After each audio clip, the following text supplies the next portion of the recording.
Hello, Dr. Narendra Joshi. Thank you so much for being a part of Closure 2025. Namaskar, sir. We are very eager to hear from you about our ancient knowledge systems and our pedagogical systems and how they have created and they can create a wonderful roadmap for better adjusted adulthood. So, welcome again, sir. I would like to start with the first question, which is, of course, very basic, but I think it encompasses everything that we would like to know about our ancient knowledge. So, I would like you to throw a little light on what were the objectives of education in the Vedic period. Yeah.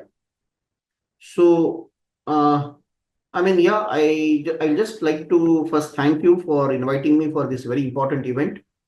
And let me show my take on all these through few of the points which I could jot down. So, in education in ancient India, if you look to the millenniums, the one of the very classic definition or idea is education is that which liberates.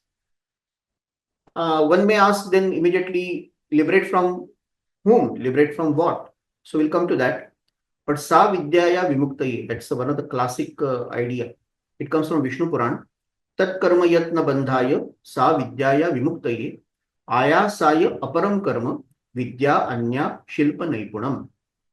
So that is the action which does not bind you. कर्म वो है जो आपको बंधन में नहीं डालता.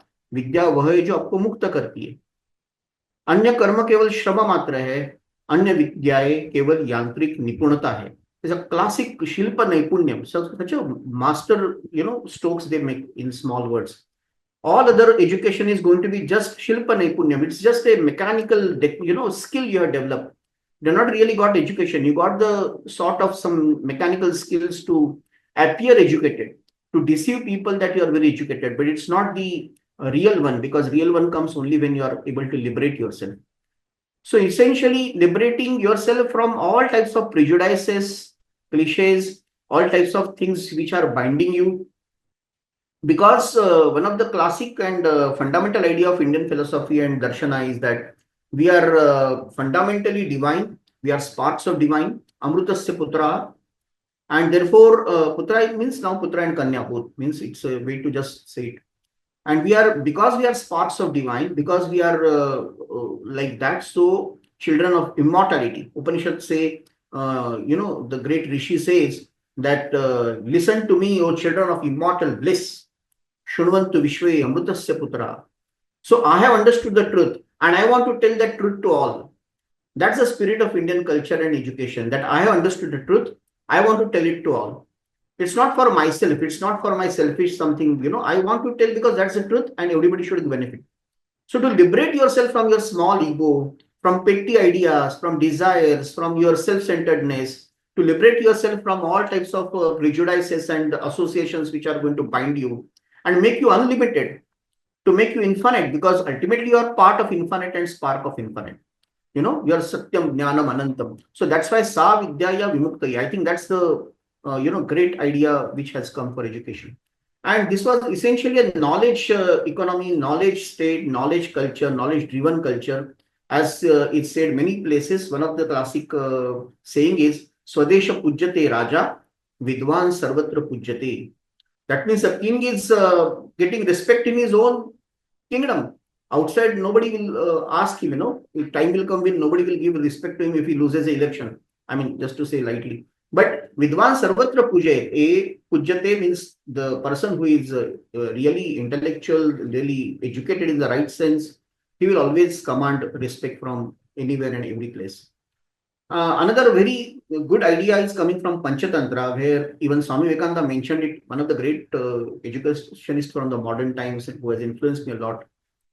He says, quoting one of the quotes from Panchatantra, he says that today's education, he was criticizing the way Macaulay and the British education has ruined India. So he was saying it's like a donkey carrying the sandalwood on the back. And somebody asks, sir, why you are giving this example? He says it's come from Indian tradition. There is a Panchatantra shloka saying, Yatha kharash chandana bharavahi, bharasya vetta natu chandanasya, evam hi shastrani bahuni aditya, artheshu mudha, kharvat vahanti. So, if the donkey does not understand the fragrance of sandalwood he is carrying, it does not understand the value of the sandalwood, does not understand the value that it can fetch in the market, nor understands the value it can give you when it is put as a part of the worship for the divine. He only understands the burden kept on his back. On the same way, today's students and teachers sadly are only feeling burden of the education. They say, kitna subject say, how much work we have to do, how much homework, how much classwork, so many extra academic works are given to teachers. Why? Because it's a burden of the sandalwood. You're not got the fragrance of it. You're not got the value of it. And ultimate value of life is paramartha. That is what spirituality is. Spirituality is not simply looking at the tip of the nose and seeing sitting in the cave. One should understand the supreme truth of life, supreme value of life. And that comes through the education. That's why our tradition always said there can be nothing more pious, more important, more valuable than knowledge. Nahi jnanena sadrusham pavitram idoktamam. That is the best, that is the most holy, that is the most pious thing is knowledge. So that's how we come from. And there are several more examples I can give, but one just I'm quoting is from the Taittiriya Upanishad's Shikshavalli. By the time he completes the education, Guru is telling him what you should do now. That's the very classic address given to him, just like today's convocation type of address, but very beautifully. He says, and I'm just putting some of the lines, not reading every part but very important address. He says, Satyam vada dharmam chara swadhyayan ma pramadah acharyaya priyam dhanamarutya prajatantum na vyavachhetsi. Beautiful. He says, Satyam vada. What the first thing you should do is speak the truth. You learn the first sign is that worship of truth, pursuit of truth, speaking of the truth, no matter what. So, Satyam vada. Then next is never serve from the study of Vedas. Swadhyayam ma pramadha. You should never go away from the study of the scriptures. Vedas means the very root of all our scriptures. From that, all other scriptures have come. And Swadhyaya has got two beautiful meanings. One is study of the scriptures. Second is study of yourself. Self-analysis. That's the most important. Swadhyayam ma pramadham means never, have any gap. Today is off. Today is my holiday for Swadhyaya. No. Every day we have to do self-study, self-analysis, and also study of the scriptures. Even Kautilya mentions that when he is giving the first prakarana on how the king should be trained himself and how the guru should train the king. Because even the Shirama had to go to Vasishtha in our tradition, for learning. Krishna had to go to Sandipani. So whether you are Avtara or you are God or something, when you are in Indian system, you will be going through the same channel. They will also go to ashram, they will also learn there. So they are told that you have to study what is your dharma, means if you're going to be king, one of your study point is going to be political science and the international affairs and all that you should know, strategic planning. That is your core idea. If you are a Vyapari, you should know more about business accounts and all. But self-study, self-analysis and study of the scriptures and the Vedas and spiritual part is common for all. So that is Swadhyaya, very beautiful concept. Then Acharyas will never take the money for it. Education was free from money. That's why it was so great. They are not supposed to earn money from that. They are not paid salary for that. When the Shishya goes out and he earns something, he will give back something as per his capacity as Guru Dakshina to him. That is voluntary. But this education was so great that some people gave such a big Dakshina that entire Nalanda was renovated from the Dakshinas of different people from Southeast Asia, because they had learned it from Northwest Asia. Because people all across globe used to come to Nalanda to learn. So when they went, they said, oh, Nalanda is getting renovated, we want to give something. So all funds came. They poured in. So one of the greatest university campus, but not because they were charging a lot of fee and capitation fee and donations. No. They got it through the society, they got it through their past students and through the kings. So Rajashraya, Samajashraya, and the Vidyarthis who go out, they are going to give the support. But you are not going to charge fee. This is very important, because when the money comes, education is going to get polluted. So that's why he is saying you should, the love offered as a Guru Dakshina, that comes to that. Acharya Priyam Dhanam. But it's not like charged. That is very important. It's not charged. It is just given as a Dakshina. Then you should now continue family, tree. That Prajatantum means, because you are Grahastha, it's very important to carry forward the generations, to give birth to the progeny and create good sanskaras in them. The next generation should be good. It should not be cut off. That's a very important and very practical idea. Otherwise, you are learned and you are not creating the next generation. That's of no use. That's why you are getting married. Pursue prajanana, which is a very important point of our society. Have good progeny. There is a science of that, how to create it. And then all this, there are never deviate from the truth, never deviate from dharma. Dharma does not mean religion, of course, here. One should know that is about the righteousness, to walk on the path of the righteousness. That is what it is here. So this is the convocation type of, last day address, you can say, not convocation. That's a very commercial term today, but it's a never overlook your own welfare. It's a part of education, because education which does not give you a livelihood and only talks about great philosophy, is also not education. So your own welfare, your own livelihood, your own prosperity, never neglect your prosperity. So here I think all the points are coming, that you should take care of your prosperity. It should be a life-giving education, bread-winning education. It should be a very practical skill-giving education. At the same time, taking care of dharma, taking care of spirituality, taking care of society, taking care of next generation, and yourself, first of all, your own elevation to the higher level of consciousness. So that's how study and propagation of Vedas should not be neglected. And your duty towards the gods and towards the departed should also not be neglected. Deva Pitru, because that's the way we understand that we have got some, duties towards all the people of society, from Matu Pitu to Devas and to Rishis and to the entire Samaj. So this is what we want now. Sadly, we have totally lost it in last 2 centuries or more, or around that, when British regime came. Up to 18th centuries, it was intact. People think we lost it long back. No, it was very much there. There are documents with us, and everybody can see it, where it is properly seen from British chronicles that this was actually there. So we want that man-making, character-making, life-giving education, which can make one stand on its own legs, equipped for the battle of life. Because without that, you cannot think of higher values. First, you should be firm for your own role in the society, earn properly, be self-respecting, and society will respect you for your all skills and knowledge. And then go for searching your own goals, self-emancipation, welfare of all. That's the second part. Abhyudaya and Nishreyasa. And that is in a spirit of Sahana Bhavatu. We all will grow together, we'll all will learn together, we'll all will have, our emancipation together, and never will have jealousy to each other. So this is the way my own self should be connected with my society, through my family, through my community, to the society, to my nation, and then to the entire humanity. So that's how the model was: 4 ashrams, 4 purushartha, dharmartha, kama, moksha, and the you can say 4 varnas. Varna does not mean here jati. It is about what is your interest, what is your aptitude. Accordingly, you should take the education so that you can be best fitted for that. And from Vyashti to Samashti, or Vyakti to Samashti. And the whole idea was through the 14 Vidyas and 64 Kalas.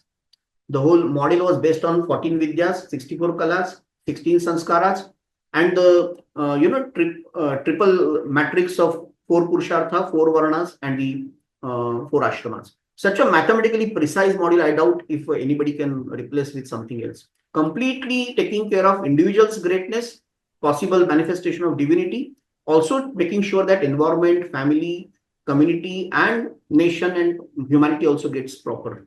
Because here there was a very important principle in India, that what you are teaching is not just bookish thing. It's not your information passing to him. The student is watching you, observing you as your life. You are setting It's a examples living of truth. conduct. It's a living Yeah, truth. it's a living truth. You are practicing it, you are living it, and therefore he looks at it from, see, 1,000 eyes are looking at you when you are looking at them through 2 eyes. So they will observe this type of double standard, or they will immediately observe that he talks one thing, but he is actually doing some different things. Yes. So that is the reason it was done. But I'm not saying that they were impoverished and they were sort of begging for that. There was no begging system in India. There were no beggars. There were very minimal crime rates. Why? Because society was molded like that. Because you should know why they are not earning, because they have been given a very difficult task in the society: pursuit of knowledge and spreading of knowledge. And therefore, rest of the society, especially Grihastha ashramas, are told that you should take care of them. Rajas are told, and that's why science and the literature and poetry and everything flourished in India. All these rishis have created great. How they could create? I'll give just one small simple example. One of the person, he found out right time of the lunar eclipse. By the way, our astronomy and all this another story. We had all this knowledge, but he found out the right time of the next lunar eclipse. It was one of his mathematical precision into the entire astronomy and mathematics. So when the that king of that area, it is in present Gujarat actually, from where this king comes, he immediately said that this person, sort of deserves honor. So one should recognize talent and the achievements of these people. Intellectuals should be recognized by the powerful people. So he gave a piece of land that henceforth whatever you require from this, whatever is agricultural land it was. So जो भी यहाँ का उत्पन्न होगा आपको मिलता रहेगा. And plus I am giving you some more things so that your everything will be taken care of, home and everything. So that type of patronage of the political heads, political power and head. It is very important for this type of model. Their interference is not there, but their patronage is there. The model today we see is opposite perhaps. There is interference but no patronage. So one should one should give the complete support because we believe in your capacity to deliver the thing. So we don't want to interfere in what you are doing. But whenever you require our support, we are going to give, facilitate all the resources for them, make sure land is available. If tomorrow they say we want some, because they had laboratories also, not just theoretical teaching. A lot of laboratories used to be there. So we want this thing, we want that thing, we want something. They should not be worried about the day-to-day earning, Such people can never do some long-term activities of research and education and all that. That is taken care of. That is already taken care of. They will go to 5 homes and they will give them bhiksha, and that also, make sure that they are living simple and egoless, but never they are kept hungry. And this system existed till now. Till our earlier generation, you must have heard that needy students and the teachers used to be given all help by the village. Many meritorious students have got help from somebody and then they completed education and went ahead. So helping student if he is not having money to pay fee, helping teacher if he is doing a noble work is a part of the system. When the money is made center of the whole thing, and unfortunately then we have to also do that because otherwise we will not get anything for livelihood. So that is the vicious circle. You see, I think I answered the question. Another point we should know here is that the model of Indian education was not just Gurukul, because whenever we come to ashram and Gurukul, that is put everywhere and people say they will go. Of course, it was one of the great idea and it still remains. Now also, yesterday I was in one of the conference, they exhibited one new Gurukul. Means many people are now again making Gurukuls and they are spreading. And a couple of years back, we had an international conference where all Gurukuls of India and Asia came together. So Ashram Shala and Gurukul is still something people are trying very hard. Such noble people who are selfless and living with just this cause. But what I'm trying to say is that was not the only thing that was happening. There were many other things. For example, education is to start from home. First, the parents and the grandparents will teach you something through the stories, through the sanskaras, through the rituals. That is the first model of development. Even before Garbha Sanskara, before you are born, also the education starts. And the mother will try to be always, in that vibration and higher consciousness so that my coming child is going to have that education. So a lot of tapas they have done. That's why this type of children were born. And father also. His role was also very important. So they both are making this, tapasya or austerity so that such children are born. So education starts from that point when they decide that we should have a child. Means conceiving child is the next stage, but they decide that I should have a good baby. So they should be very, very careful because one cannot, when you see something vicious in the, I don't know how much modern psychology has seen it because that you can tell. But whenever you have seen some criminal tendencies in the minors, and when you see that, they are behaving very violently and more than their age, they're doing some heinous things. You go back to their parents and just try to understand what is the history when they were trying to, prepare for the child, and when the child was born, what were the early years of his life. You'll find the roots of all those things in his childhood and even prenatal time, because that's the point when the things are rooted, all the seeds are created. Now you cannot change afterwards. So that's one of the point we thought, our ancients thought, that sanskara should start from prenatal and continue till the death and after death also. Homeschooling was the next pattern. He should be taught at the home. Now it is coming back again. People are thinking better than go to school. sit at home and study. Those people are doing better. Then village schools, every village had a school. As I said, till the 18th century, we have got the documents. Dharmapalji has documented complete things from the British chronicles, from their records of Madras Presidency, Mumbai, Bombay. That was it. That time it was Bombay Presidency and Bengal Presidency. And from their own officers, we have got all the records that how many schools were there, how many children enrolled, of which caste and which gender, and everything is there. So it was very much there. Then was Gurukul Ashram, that was the, of course, as I said, as 4+4+4 system. And temple was a very important center of education. Around temple, entire life is woven, entire vastu of town planning is done. Every road goes to center of the temple, Garbhagriha. It is very beautifully vastu and shilpa and everything is connected with education. Because when you go to temple, you should feel those vibrations, you should get that education through all those sculptures, through all those writing. One should not teach you every subject. Students learn through watching and observing. And temple was connected with Agrahara and many schools which were connected with that. Many villages around that used to be centers of learning. Then come another model called as Shreni or Guild, which was skill education system of India. So whenever you got some hand skills, carpentry, weaving, and the metal work, all that part, agriculture. So it will be done through a model of guild system or Shreni, which is another great model because the elders or the parents will teach the child right from beginning what is the skill he should have. This also existed till recently. It broke up because of the intervention of Westerners saying that, oh, they all should go to convent school, everybody should learn the same syllabus up to SSC, HSC or CBSE. But they are molded for that. At least by the age of 18, he will become expert weaver, expert carpenter, he will become an expert welder. Now he is neither here nor there. So jack of all trades and master of none. That is not there. You should specialize in one thing and then you should acquire other, even the Shilpi or the stone workers or the ivory workers or the metal workers required knowledge of yoga. They required knowledge of Shilpi, Vedas. They were taught all that. Fundamental scripture knowledge is required for all. But emphasis is in what?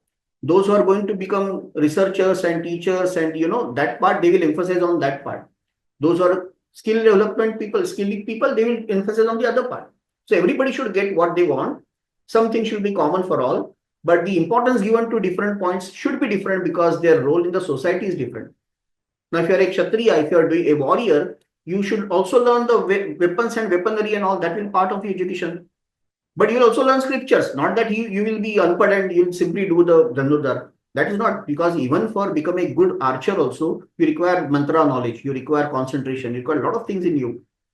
So that's we should know the system of India was not just going to Gurukul and studying, and that's the model people fairly know by now. But other models were greatly supporting it. Then next was major and minor universities. So we had Nalanda, Takshashila, Ujjain were great universities. And then there were like rank B, rank C universities also. If you don't get admission in rank A universities, you'll go to rank B, like Vikramshila and other places. If you don't B, they'll go to C. They don't want to go out of India because better to be C grade university in India than go to A grade university in some other place. Like it is happening today. All over people want to go out because they think nothing is here. So that's a 360-degree. We have come to the point when people don't want to do anything because they think even C grade university there is better than A grade university here, which is a fallacy, but that's the point here. So, and this remained intact. It was there for all genders and all varnas. And you can see some references from, there is a beautiful book by Altekarji, great scholar. Dr. Apte, he has also written about ancient universities and education system. Dharmapal has written wonderful. All his volumes of complete works are available. One volume of that is called Beautiful Tree, exclusively for education. That one should do, and it is translated in Marathi and other Hindi, all languages it is translated. People should read that. Marathi name is Dededar Vriksha. And the publication is done by Bharti Shikshan Mandal. I'm associated with them because we are working very closely with, our whole motto is Bhartikaran of Shikshan. So working in that for a long time. And we have published, I'm very And it is originally written in which language, sir? English. It is in English. Okay. All right. Yeah. But those who want translation also are there. So therefore, those who, and then as I said, there are a lot of things. I mean, you tell me when I should stop because there are so many things. I'm only on slide 8 and I got more than 30 slides. But yeah. Yeah, you can continue, sir. Thank you. It's the paracha even. You should know knowledge of this world as well as knowledge of the beyond. Knowledge of, because there is a misnomer that spirituality is the thing which Indians know. People are very spiritual. People are always looking at the spiritual things, moksha and all, which is of course true. India is fundamentally spiritual. Also, it's there is, I think, a little bit of ignorance about what constitutes the Vedic knowledge. Even the Vedic knowledge is all about our basic sciences, which we learn from, isn't it? From throughout, like Yes, yes, right yes. now in the modern times, the way we learn chemistry and physics and everything about whatever is the truth of the earth, right? And beyond. And that is what we learn in the Vedic knowledge itself also. Because Correct. there is a certain kind of ignorance or a misunderstanding that Vedas means something related to some god or something, and which is not the reality. Because in India, we do not have this kind of one god and that kind of Yes, yes, faith. precisely, Yeah. because they that's why I was telling you that from Vedic, from Rig Veda and all the other Vedas, Yajur Veda and Samveda and Atharva Veda, four main Yeah. Vedas, they have tremendous knowledge of so many subjects. You name it, mathematics, chemistry, physics, geology, astronomy, everything will be there. You see? So there is Purush Sukta is there, Nadi Sukta is there. Nasagya Sukta today is referred by many people to understand origin of universe. They try to connect it Yes. to Big Bang. So there are many examples we can give for that. Metalworking, surgery, medicine, because these four Vedas and then music and then these Upavedas which came after that, because each one has got a Upaveda. So we have got Ayurveda, which gives the holistic health ideas. We have the Anthroposophy, which is going to give you about music and the musical instruments and all that part coming from that. We have got the Dhanurveda, which talks of weapons and weaponry. So how one can say it was only about the other world? Everything is coming to this world, because you can't go to that without understanding this first. You have to go through this. You have to go through this and understand that, okay, even when I'm using my sword or the bow, even when I'm playing on my tabla or the sitar, even when I'm putting my bricks and the things, or even when I'm doing sitting on my throne and giving the administrative decisions, it is all about taking me towards the God. So this life is going to prepare me for that higher life. By ignoring this, by neglecting this, I can't go there.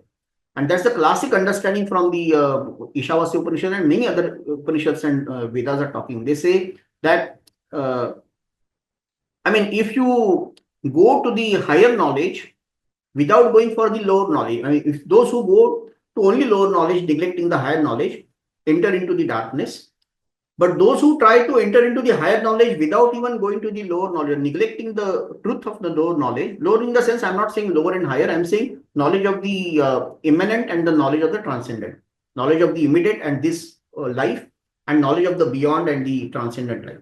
That's why I'm saying, in a comparison, lower and higher, that sense only. But otherwise, nothing to make it lesser or higher, lesser or more. They both are complementary, and in fact, one, not complementary, they are one of each other. What is in Pinda, same is in Brahmanda. What is in microcosm, same is in macrocosm. That is the greatness of Indian philosophy. So those who enter into the higher knowledge or pursue higher knowledge without even looking at the lower, or you can say not lower, I will say immanent knowledge or the immediate knowledge, they enter into the higher darkness. Look at the boldness of the statement. Our rishis and our ancients had no qualms in talking about the truth. They will say they enter into the higher darkness. They will be more pathless, because you require, the earth is the footing. From earth, the whole thing is coming up. So we cannot neglect our roots and try to aspire for the sky. So that's the beauty of, paravidya, aparavidya. When there is a statement, a question came, so many subjects are there, what I can do, there is a beautiful line from the Upanishad. So the answer comes like a bullet, the answer comes, they said, Ve vidye viditavya paracha, paracha eva. There are two types of knowledges. There is knowledge of the immediate and the knowledge of the beyond. And one should know both, neglecting one. And that's why Sri also, if you see his writings, the very starting, he says two negations in Life Divine. He starts with that. He is a great rishi from the modern times and educationist. So he said there are two negations. Neglecting spirit and indulging only in matter is one negation which materialist people have done, which is led to the havoc in the life, in the world. The neglecting the matter and looking at only spirit is the other negation which the spiritualists have done, and that has created even more havoc in the world. So we need to know the great Indian idea that annam brahmeti vajana. Even the matter also is Brahman. Matter also is divine. Now, what more earthy philosophy of education you want? The everything which is matter, your body, your blood, your bones, your mind, everything is part of that. All the things around you, all the physical world which is around you, they are also going to the divine or expressions of divine. So we need to look at, that's why, what do you mean by knowledge? That's the very important thing, because knowledge is not just stuffing your brain with a lot of information which remains unused for the rest of your life. In that case, the libraries will be rishis, Swami Kanda says. If it is only information packing, then libraries will be rishis. So it's not only packing information, it is about using it, practicing it, experiencing it. So knowledge comes when you understand, internalize it, experience it, and then express it. So India's way of understanding education really is about not just, first it has to be heard, then it has to be internalized, then it has to be Shravan, Manan, Chintan, Nididhyas. That's the model. So you should first listen about it. Okay, fine. I understood it. Like today's education ends here only. I heard, I reproduced. I heard it, I memorized it, I reproduced it. There's nothing. So when you hear it, then you should start internalizing and thinking on it, contemplate on it. Then it should become one with you. And one idea will make one life. There is no point in taking so many things, Just take one thing, one subject. This teaching in snippets is the worst thing Sri Aurobindo says. Because the child has to be hammered with so many subjects. Half an hour of geography, after that half an hour of history, after half an hour of maths. Then recess, he's free. He just goes there, enjoys few minutes, then he comes back, half an hour of again something else. So ultimately, what is happening with his brain? Horrific violence actually, because he cannot take so much information one after the other. I often say that please tell all our teachers and professors to appear for their 10th class paper. Let us see how much they score. They will not remember that because nobody can remember that. So why burden people with so many subjects? I did engineering. I studied about 6 to 8 subjects every semester. When I went to 7th semester, I realized some important thing which was taught in 3rd semester. I told my teacher, had I known it in the 3rd semester, I would have enjoyed it. But you never wanted me to enjoy, so you taught me in the 8th semester. So what I'm saying is, ultimately it is for Ananda. When you are teaching something and learning something, it's for the truth, it is for the beauty, it is for the Ananda. Satyam, Jnanam, Anantam. That's what divine is. You said God is not one, God are many. God is this. Satyam, Jnanam, Anantam. It's truth, it is beauty, it is infinite. It is Satyam, Shivam, Sundaram. So, pursuit of knowledge, pursuit of beauty, pursuit of harmony, pursuit of strength, that is what the student should know. Not some information packed here and there for no reason. You should go to the spirit of the thing. That is not happening. Everything should go to that Atma Buddha, Paramartha. In that sense, Paramartha is spirituality.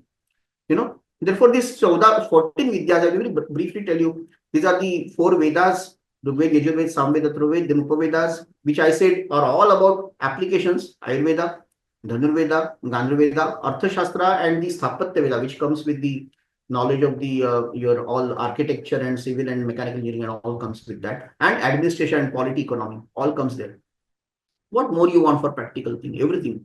Then Shiksha, the knowledge of phonetics, Kalpa, the knowledge of rituals, the Vyakarana, the knowledge of grammar, Nirukta, that is the etymology, Chanda, which is meter and Jyotish, astronomy. These are all ways of understanding things. The 6 Vedangas, 4 Vedas, 4 Upavedas. They constitute the basic Vidyas. Then add to that the 2 Itihasas, Ramayana, Mahabharata, and then the Puranas, 18 Puranas, 18 Upapuranas. Many people think that Puranas are nothing. No, Britishers told us all over people, no, they are all cock and bull stories. You don't discard it. But they are encyclopedias of knowledge. But way of presenting is different. They are put into the story form. But stories are very important. They have a deep psychological, importance to teach something. So now people are coming back in the modern times here. Management schools are teaching storytelling. They got one subject now, storytelling. So why go to B schools to understand storytelling? You go to Puranas and Ramayana, Mahabharata or Upanishads, you are going to get best stories of the world, or Panchatantra. So, and then the 6 darshanas, that is the Sankhya, Nyaya, Vaisheshika, okay, Yoga, Purva Mimamsa, Uttar Mimamsa. So this, and then Buddha, Jain, and Charva. So if you take this whole thing, these are the Vidyas. But then there are 64 kalas. Vidyas are not enough.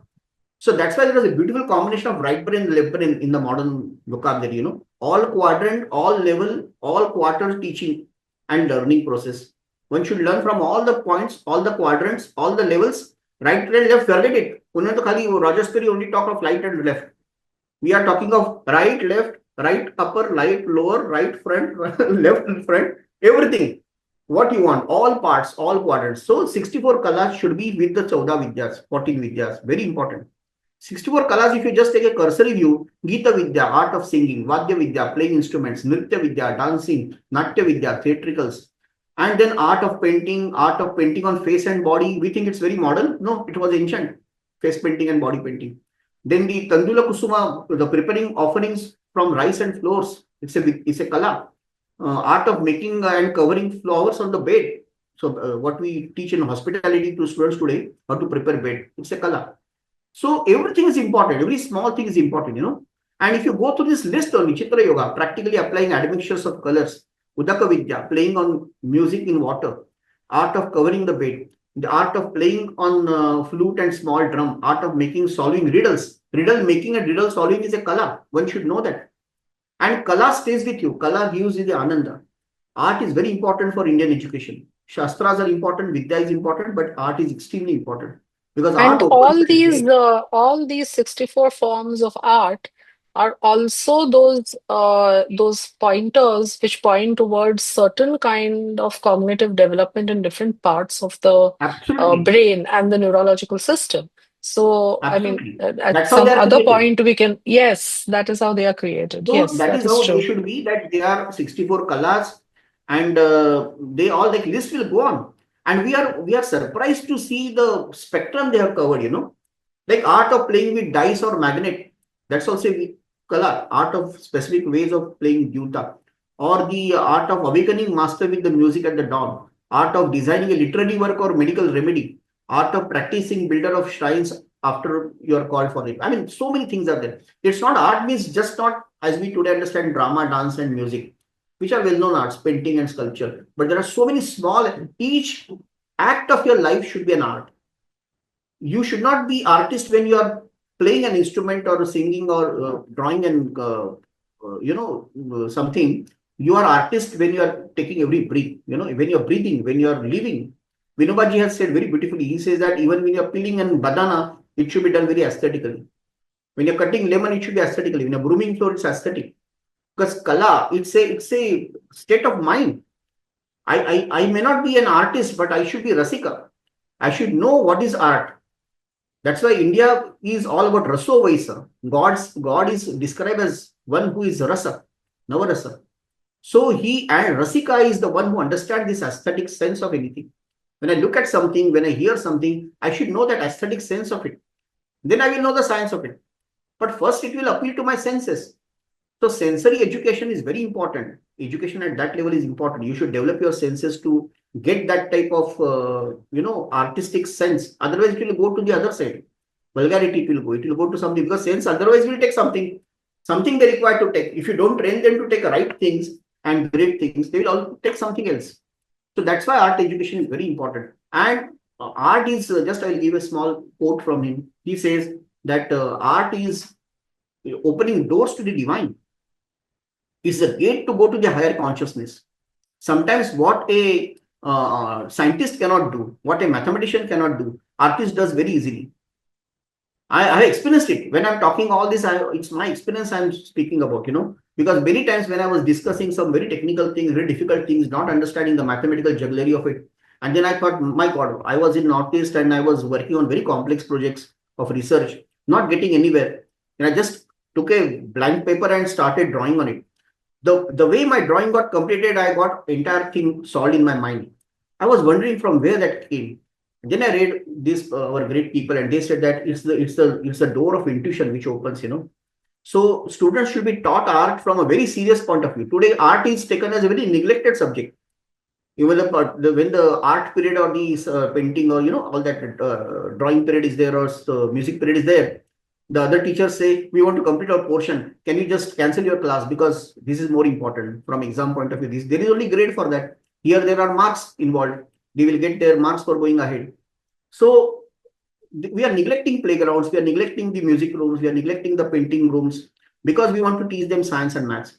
But in ancient India, the maths was also having kavita. Even the science had so much of drama and it had so much of paintings and everything shilpa in that. So we should know that these two cannot be separated. Right and left is just a surface understanding of it. We need entire every brain point, every brain center to be developed. So yeah, so here we'll stop because we are just introduced the topic. I think from my side there are sanskaras, there are panchakoshas, there are darshanas. So we'll just stop there. Yeah. Maybe, Doctor, in just 2 minutes, you could speak about the Panchakosha because it is very intriguing for some of our even anthroposophical friends who, this is the kind of fourfold description that we have in anthroposophy. But the Annamaya Kosha, Pranamaya Kosha, Manomaya, and the Vijnanamaya Kosha, Anandamaya Kosha come very close to that. So, education, how is was this recognized as the developmental process and also, the completion of the human, the entire human Of course, it was there. self? Yes. Yeah. Of course, it was there. That's why it is there. In Taittiriya Upanishad, this is the model which comes in the Bhruguvalli when the teacher who is also, he is telling a student that you find out the ultimate truth. He wants to find out what is Brahman, what is the ultimate thing. And every time he goes to discover it, he gets some answer. When he comes back, the teacher says very wonderfully, he says that you are right. He's not saying you are wrong. He says you are right, but there is something more than that. Can you go back and find out next answer? He goes back and again finds out next answer. So yes, of course, this is the model of complete education for India, Panchakosha. As you know, perhaps that, there is a Annamaya Kosha where at physical level, we should know how to train just now I was mentioning trainings of the senses, training of the body, through the yoga, through the sports, through the athletics. One needs to put the control on very well developed body, that's very Sharira Madhyam Khalu Dharma Sadhanam. Sharira is the first base on which all the dharma is done. So you should be very healthy. That's why Ayurveda is developed. That's why yoga is developed. So Annamaya Kosha, you should be able to first realize that the physical sheath is the first truth which you have got. At the physical level, everything is true. So what we learn about energy, about the atoms and the molecules and the metals and all is true. We are not saying it is illusion. It is all true. Yes, only thing is it is a lower truth. Because the moment you look around these mountains and the rivers and the rocks and the cars and everything, then you realize there is something which is driving them. What is that? That's the force. That's the energy. That is the prana, which is going through my body. Otherwise, I will be declared dead here. So that prana is the next truth which he realized. And he said, okay, now I realize everything is energy and everything is play of life force. Then the guru says, okay, even this is not enough. You go further. And then he discovers that it is all mind because behind everything should be a thought. Behind the world also there is a cosmic thought. Behind my work there is a thought. So he goes to the third level, mental.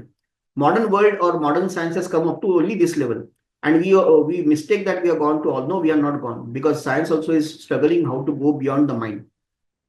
Because even if we try to construct something, it will be constructed by mind only.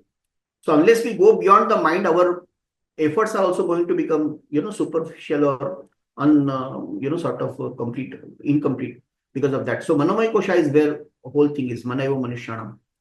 Now we come further to the Vijnanamaya Kosha, and as you see, everything has got some methods of working, how to quieten the mind, what should be the intent and focus, how to concentrate, all that is about mind. And how to relax and how to do the physical things and all that is thing. Then how to do the pranayama. So everything has got the way of education. So mind education is all about analysis and classification of things, rearranging them, using all the methods of knowledge to find out something from that. All these are required. I'm not denying it. It's very important exercise which is required. One should be intellectually very important, supple and trained in that through the education. So they were supposed to be very vidwan. They should be not just vidwan by reading things, but applying their mind, applying their faculties of the mind. So memory is there, analysis is there, classification is there, analogy creation is there, representation is there. All that is part of that. Debating skills are there. So how do you put your point, counterpoint and all? So Manomay Kosha training is very much required for education. But when they say we did Vijnanamay also, Vijnanamay does not mean science. Vijnana is not science. Now you need to go beyond mind. That is extremely difficult. That's why I was mentioning you about art, because art can open with, when we combine both them on the holistic ground, perhaps the next door will open. So then that comes there. And then we have got this, since there is a shortage of time, I'm just mentioning that these are all there: physical, vital, mental, and then knowledge sheet or the Vijnanamay Kosha, where now you will find out where the Mahas or the Vijnana is there in the knowledge plane of cosmology. And then you should be able to correspond with that, with the cognitive power of the intellect. Try to go beyond intellect, which is very difficult. Naisha tarkena matirapanaya. You can't go to do tarka, there the tarka does not go. The logic does not go, but you want to go there, transcend that level. And then Anandmay Kosha. After that, there is Chaitanyamay Kosha and the Sat Kosha and all are there. So this is the model. I think that's what your question was. So I will stop here.